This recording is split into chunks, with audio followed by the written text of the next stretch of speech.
Welcome to the Midday Live Show. Go on, meet the crew. You know what we just came to do. No telling who be coming through. Jazz and Fritz and Steve, who styles gotta fit the mood. It did been a while, they left the milk. I got a DJ too. DJ who? DJ Spoil Milk on the ones and twos. Catch the show, watch it be on 12 and noon. Ain't nothing like them other shows. They checking for your podcast. All hard just broadcast. Go screen the live on YouTube. Brand new, everything about them got a bag too. Had to, cause now they see the stars when they pass through. Bad news, if you ain't up on this, you can't slide through. Especially when they fine dining, shining, but the time whining.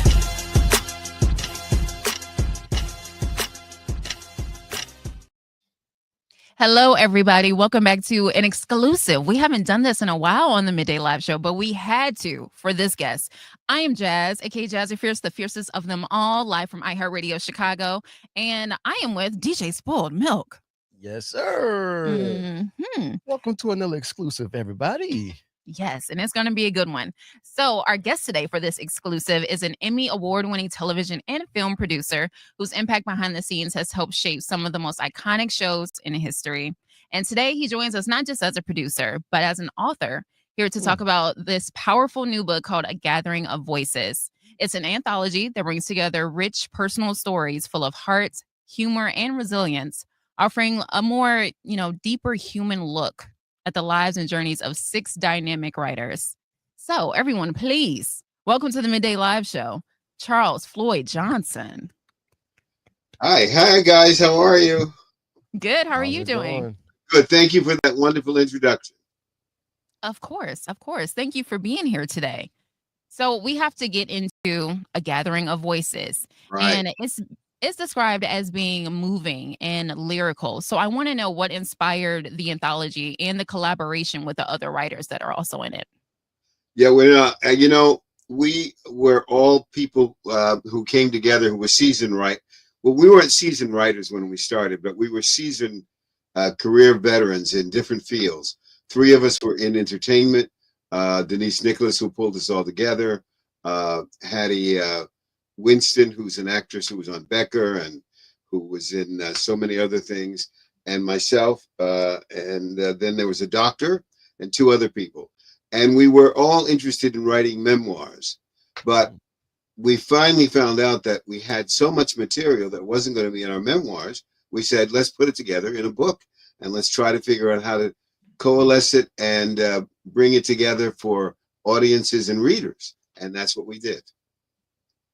Okay, and I love that. As someone that has like decades in the TV and film industry, how did your experience as a producer shape your perspective as a storyteller for the book? Well, guys, I've sat in. You said decades. I've been like 5 decades in the film and television industry. I have sat in a lot of writing rooms and listened to a lot of stories, and we've broken them and gotten them on the air. I've done a little bit of film as well as television. And so that helped me to kind of come to storytelling in this book in terms of how we were going to deal with the challenges we faced as writers, dealing with our love, our loss, our career goals, our struggles, and our wins. And I knew how to do that to a certain extent in film and television. And then I learned to put it together with the other writers for a book. And that's what we came to be. Nice. Yeah. I always love to ask writers, what's your process like? Well, this was difficult because there were 6 of us. We would get together bi-monthly at Denise Nicholas's dining room table, and we would read our material. We would sit down, and there were 6 of us, so we couldn't read all 6 of us at one time. So 3 of us would read one week, 3 of us the next week. And then we would pass out that material. Everybody would comment on it. And then we'd come back and we'd go home and rewrite, because writing is rewriting. Right. And it wasn't always easy because there were 6 different points of view, 6 different career tracks. We came from all over the country. One of us is from Birmingham, another from Mississippi, one from Detroit. I was from Delaware. One from St. Louis, and only one from Los Angeles. So we had to kind of put all our geographical, cultural, social things together. But we came up with a really, really interesting book in the process. with a lot of stories about our lives, and we hope that they will then relate to readers, young and old. Nice. Yeah. Was there a specific story, whether it was yours or someone else's, that kind of hit you in a different, like, emotional way that you weren't really expecting? Mine, because Yeah. I decided to write about a cancer journey I had, and it was about 5 years ago, and I had never talked about this because it was a difficult thing to go through. I went and found out that I had a what do you call it? A pancreatic cancer. And you know, when you hear about pancreatic cancer, you think that's a death sentence. So I wrote about it in a piece in the book called "In the Middle of the Night," about how I dealt with it, how it affected me, and how I came through on the other side. So it was pretty difficult. There were other stories that hit me from other people. My friend Hattie Winston had one about how she was molested and raped as a child. And when we talked about those stories in the room, we felt like, you know, they stayed in the room, but then we felt like then we had to do, how do we present them to readers in a way that we're comfortable with it and readers can identify with. So those are two of the stories that are interesting. Really, there are a lot of interesting stories in the book. Nice. If you had to choose a word to describe this book for our viewers, for our listeners who may be interested, what word would you use? You're going to challenge me to find You're a like, word. just one? Just Just one word? All right. Okay, guys. I'm going to say heartwarming. Yeah. Because it really, we've started to get a few reviews and people are talking about that they read the book and they can identify with it, or they have things with other people, their families or friends, and they feel like sometimes they've spent time with us and they've been in the room with us. So that's a really good thing. And so that's why I say heartwarming. Nice. And I love that. I love that. Yeah. So doing a little bit of research on the book, it says that it touches on, you know, universal truths and resilience. So what is like one lesson you would say that you've carried throughout your life? Well, I tell you, I started out first as a lawyer and then switched careers to film and television. Didn't know what the heck I was doing. And Yeah, you went to Howard, right? I went to Howard and then and to law school. And then I decided that wasn't what I wanted to do with my life. So when there's a story in the book, guys, about growing up in Delaware in a soda fountain in the 50s with my mom and dad's soda fountain, watching television and thinking, I want to do that. So when I got finished with my law career, which is about 3 years, I thought I want to change careers. And so I would say perseverance has been a guiding principle.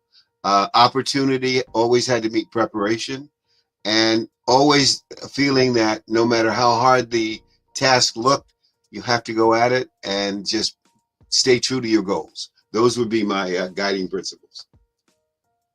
Well, you kind of just answered my next question. I was going to ask, like for the readers, especially the younger generations, like what did you want them to take away from A Gathering of Voices? Yeah, well, you know, specifically young people, you know, it's such a difficult time now growing up for lots of young kids, as you know, and we're fighting this crazy world of ours and this crazy administration. I want to say to young people, read the book and realize that no matter how daunting the goal is in front of you, how difficult it seems, you can always reach your dreams. You can always get there. And we hope that the book teaches you how we fought through our challenges and got to the other side. So I hope that's true. And older people read the book and, you know, take from it, you know, similar kinds of things. But I want it to be for both old and young people. There's lots of wonderful stories and goals in it. I love to hear that. The younger generation definitely needs something that they can read, consume, learn from, and apply. Yeah. Very important.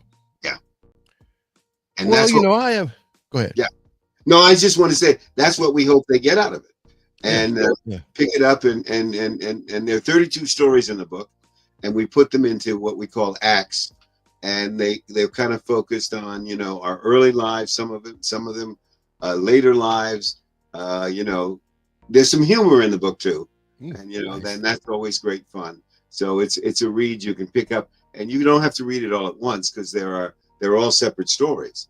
So you can kind of pick it up and read, one here and one there, on the bus, in the backyard, at the pool, Nice. So that's it. That's a great thing about the book, and it seems to be selling very well. So we're happy about that.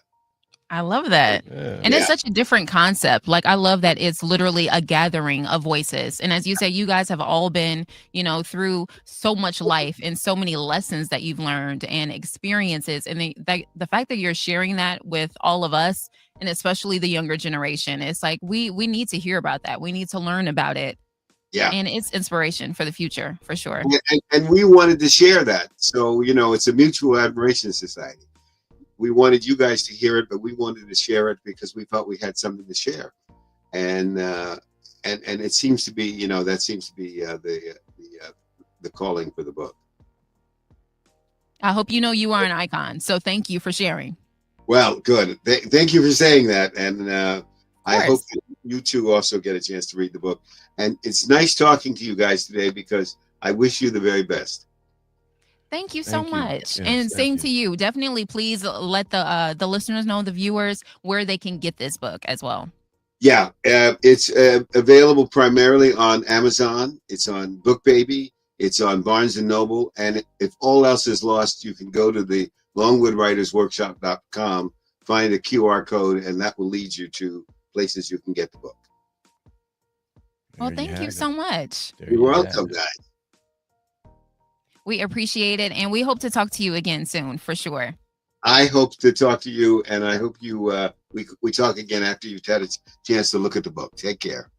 Oh, absolutely. You too. Thank you. All right. Bye-bye. Take care. Bye-bye. And that was another exclusive Yes, with sir. Charles Floyd Johnson. So make sure, as he said, to get that book. It is called A Gathering of Voices, and it is available at longwoodwritersworkshop.com. Yeah, it's definitely interesting to hear stories coming from a different perspective. And you got 6, Right. so It's literally a gathering of voices. Come on, come Mhm. on. Yeah, man. It sounds like it's going to be a great read. So I'm excited to see what it has to offer. Absolutely. More exclusive interviews will be available on the Midday Live show. So follow us any and everywhere and wherever you get your podcasts. It's Jazz and DJ Spoiled Milk, and we're over.